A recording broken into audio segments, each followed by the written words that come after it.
Hi, everybody. Keith Hessel and Serve Business Consulting here with your Tuesday Tidbit.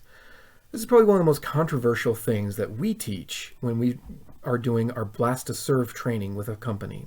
It's called the three-strike rule, and it's how you deal with customers that just can't keep things professional. They're abusive, they use derogatory language, and everybody has their own threshold for dealing with this.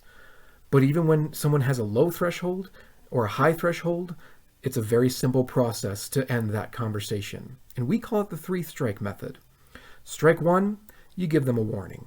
You let them know that if you can't keep this conversation professional and civil, then we are going to be ending this conversation. Now, a lot of times that'll work, but every now and then you do get the customer that is still so far beyond upset that they cannot hear you. That's where the second warning comes in. After they've continued demonstrating a willful lack of dignity or lack of respect for your employee, the employee gives them a second warning. They let them know that this is the last time. If this conversation continues going in this vein, it's over. Now, this is where we do need management support on this. And every single manager, every single business owner has to be willing to buy into this, because no one gets paid enough to take any kind of abuse from anyone. And that's where strike three is. Strike three is actually ending the conversation.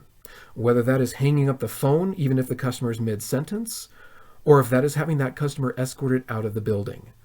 Obviously, this needs manager support, it needs documentation, but it's probably one of the most crucial things you can do to keep your employees from burning out every time.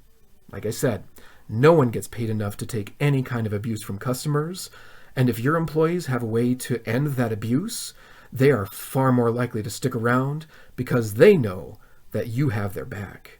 This has been Keith Hessel with your Tuesday Tidbit.